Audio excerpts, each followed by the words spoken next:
The Springboks have moved to the top of the Rugby Championships with a hard-fought win over Argentina at Loftus. But with next year's World Cup fast approaching, the team is still scoring badly when it comes to transformation. Who and what is to blame? This is Checkpoint, and I'm Nkepile Mabuse.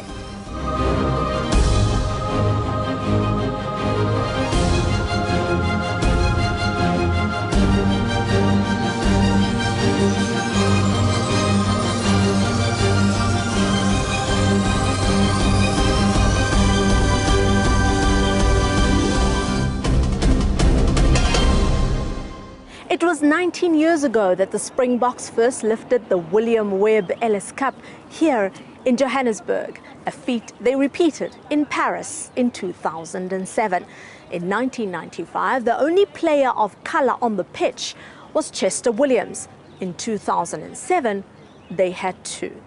7 years on, the Boks still struggle to field more than 3 black players at a time. All fingers point to rugby development. Checkpoint correspondent Thanduxolo Jiga went to Rugby Mad Eastern Cape to find out more.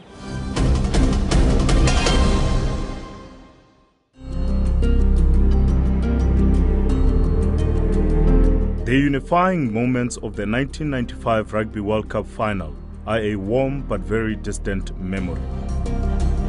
Even though the only player of colour in the Springbok squad was Chester Williams, promise of change hung in the air.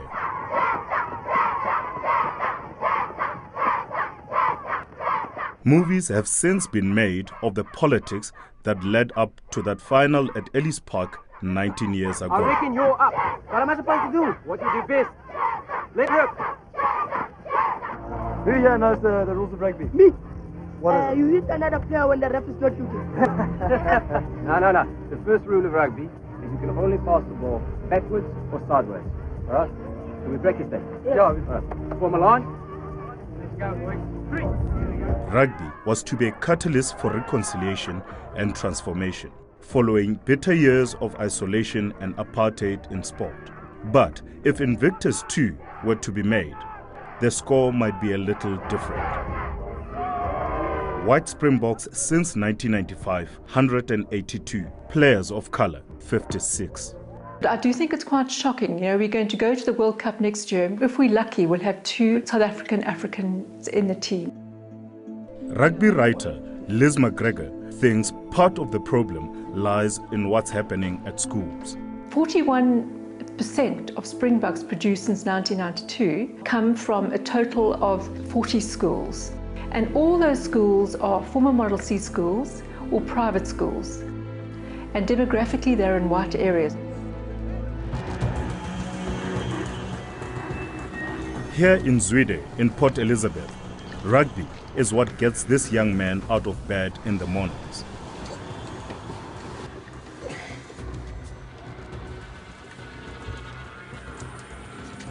Loiso High School rugby captain Phil Hoy is obsessed with the sport. He's an orphan who lives with his aunt.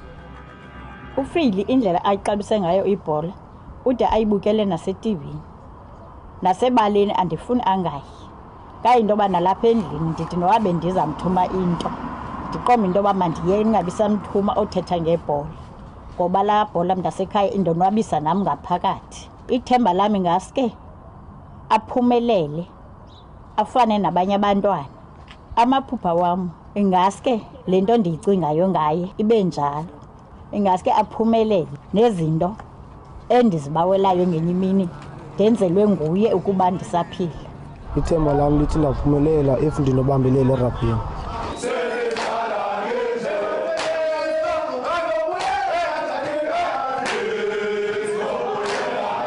His coach, Bantwini Matika, says Phil's talent needs nurturing. He has a potential to be a Springbok. All other things being equal, of course. We need to ensure that he get all the necessary support around him to ensure that he goes very, very well. He's grounded.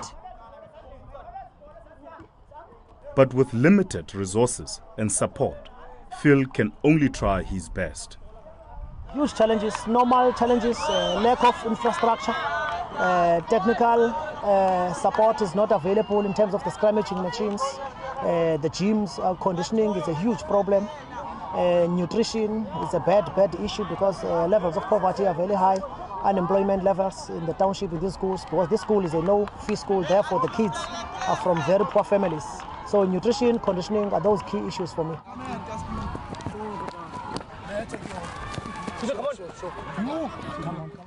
There are plenty of rugby-mad majority black schools in the Eastern Cape that need backing. Why are we not looking at these places which could become real Springbok factories? And you've got several schools in that area. Yeah, you've got Queen's College also, which is also 95% black. And the same thing, incredible talent, incredible passion. A player with passion was the late Soli Kibilika. He was the first black professional player to score a test try on debut. He too attended Loiso High School in Port Elizabeth.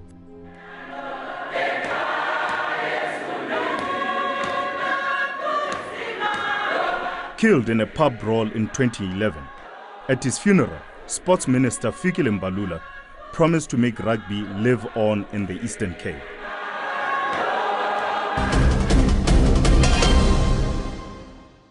After the break, Sports Minister Fikile Mbalula says rugby development is elusive, but it's there.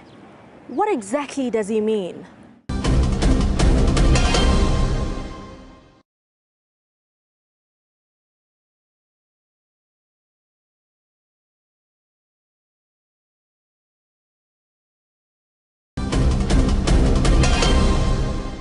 Rugby, it seems, is an elitist sport, and in South Africa, that means white. But there are plenty of passionate black players in places like the Eastern Cape, and they're crying out for opportunities.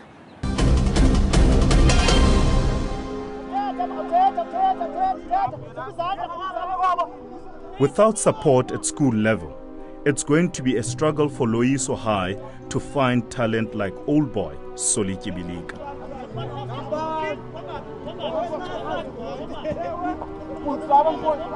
There's none of the specialist care found at prominent schools like Bishop's in Cape Town, for example. Bishop's has the same facilities virtually as the Springboks. They have every possible help and specialist coaches and fantastic nutrition and huge amount of parental and school support. But Sports Minister Fikile Mbalula insists the support is there. He blames the media for not finding it. I want to go there and take you people of the media to show you the work that I'm doing on the ground when it comes to school sport. Because at the present moment it's like it's elusive. It's something that is there, it's untouchable.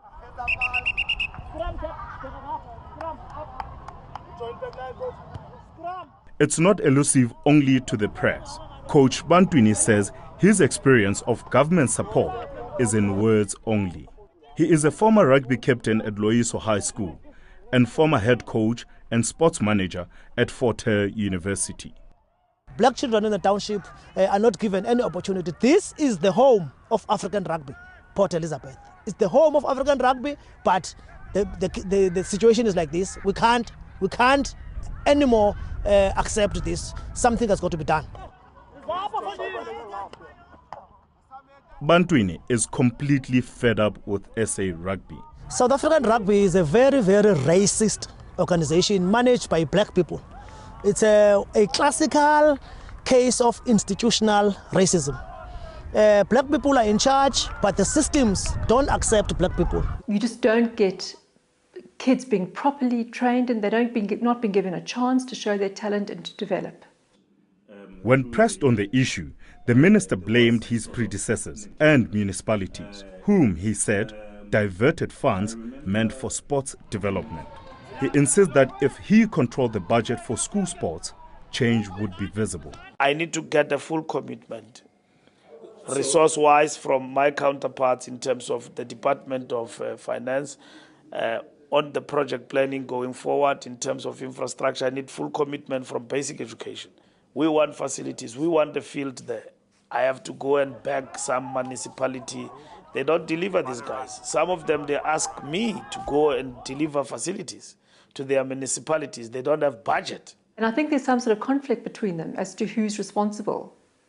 But, you know, they really need to get their act together, because this is where the groundswell of sports stars is going to come from. And until you give every single kid in South Africa a sporting chance of becoming a Springbok, it's just not going to happen. You're not going to get black kids coming through. Nearly 20 years after Nelson Mandela donned Captain Francois Pienaar's number 6 jersey, the stats paint a bleak picture. Of the 18 players currently contracted to the Springboks, only 3 are not white. Dale College is one of the few Eastern Cape schools that has managed to beat the odds. It's a former Model C school in King Williamstown, near Bishop. At Dale, they've got one full-time coach, and a big problem there also is a socio-economic thing, because I went to talk to Grant Griffiths, who's the one full-time coach there, and he said, look, a lot of their boys eat starch 3 times a day. So in that critical adolescent phase, it's a protein to build up muscle. They're just not getting it. It's the alma mater of talent like former Bok, Gcobani Bobo, Bandi Simaku, who plays for the Bulls, and Sharks captain, Teram Tim. Dale College coach Grant Griffiths says building talent takes commitment and innovation. We scout mainly the areas surrounding King Williamstown, sort of, you know, there's a hell of a lot of schools out there. And we've got a development program we work on, supported by the old boys and the governing body and the school itself. The old boys try to do the funding as the school can't afford it. We try to get them into the hostel setup, you know, from a sort of grade 8 age, sometimes earlier, and, you know, get them the proper nutritional substance, gym, coaching. This year, one player stands out. His name's Siamtando Mgubo. He's been with us since grade 6, I think it is. He came from Chalumna originally. He's covered fly-half, centre, fullback. For the first team, he was a utility back. He's in grade 11 at the moment. Sia attended Craven Week 2014, the highlight of the school rugby calendar. For the past 40 years, a schoolboy team has been selected annually here. It's a place where future Bok talent is spotted. I do want to play for professional one day, and obviously like make it big in life, and to play for the Boks one day and achieve more. Sia had high hopes, but didn't make the Craven Week squad. Not surprising, considering the odds. Since 1994, no more than 7 black players have been selected each year to be part of the 26-man squad. Some blame the South African Rugby Union, which declined to grant Checkpoint an interview. So, we cornered development manager Mervyn Green at the Craven Week. Green appears under no pressure to address the situation. We don't really have a problem in selecting black players just because we want to make up the numbers. There is talent in abundance. I think we are so blessed in this country with a proper school system which produces the top talent for us year after year. But simply not enough black talent. Touch. Engage.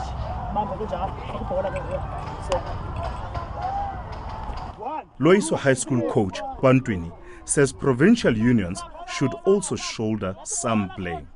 The problem is with the presidents of the provincial unions. I think they are a disgrace to the growth of rugby. It's a pity that we didn't have right people in right places in those unions. We chose wrong people because we liked them. In the case of our case in the Eastern Cape, we have our own president, Chiki. He's no different than other presidents. It's a huge problem. They are not doing what they're supposed to be doing. In the 70s and 80s, Chiki Watson was ostracized for breaking ranks and playing rugby with blacks in the townships. Now, as president of the Eastern Province Rugby Union and co-owner of the Southern Kings franchise, he's finding negotiating the politics of rugby as difficult as it was at the height of apartheid. So we embarked on the journey to ensure that the playing fields are equal, to ensure that we have a non-racial teams through all sectors of our competition. Are we satisfied? Not at all. Are we a far way off? Very far way off. So why doesn't he make the Southern Kings a shining example? The Kings had only 7 players of colour during Super Rugby. That's out of a squad of 35. But I think Southern Kings has just got to get its act together. They've got to stop buying in white players. I mean, their argument is they've got to win, and these guys are the ones who now immediately have the confidence and the training, but that's got to stop very, very soon, I think. There are plenty of black players in the Southern Kings development squads, but that's as far as they go, says Zola Yeye, who once managed the Springboks. They overstay their visit at these academies. It becomes a nursery and a window dressing exercise that we have these boys and they stay there until they're old, some of them, or they have a major injury and say that, that boy would have made it if it was not for his injury. Yeye once played with Cheeky Watson in the townships. Watson admits old attitudes are hard to shake off. When a white kid fails, he gets given another 2, 3, 4, 5 chances. We just have to have a look around us in the teams that play. And when a black kid fails, no, he's not up to scratch, put him aside. Watson also blames the pressure of prestigious competitions like Super Rugby. In hindsight, you're always a lot wiser in hindsight. We should never have tackled Super Rugby. We should never have taken that journey because it put a tremendous amount of pressure on us. And it disadvantaged us in our preparation process. So we had to put everything on hold just to focus on Super Rugby. Perhaps it's time to put everything on hold to develop rugby in the Eastern Cape, so that coaches like Bantwini don't give up the fight. Because we're fighters, because we're South African people, we're going back to basics now, but we are not going to wait for resources to come because we don't see them coming. But we are busy now talking to private sector to support the call of the minister to ensure that his call and wishes are realized. If we give them the proper environment for them to play, I'm sure we can produce another Springbok. Despite the obvious hurdles, Phil's dreams remain intact. Ndibawela nami uzibona ndinxibe iikhala zeSpringbok. Abantu abamnyama noko nabo babonakale kwiqela. Uzalo izouza! Uzalo izouza! Uzalo izouza! Faka Springbok! Nabo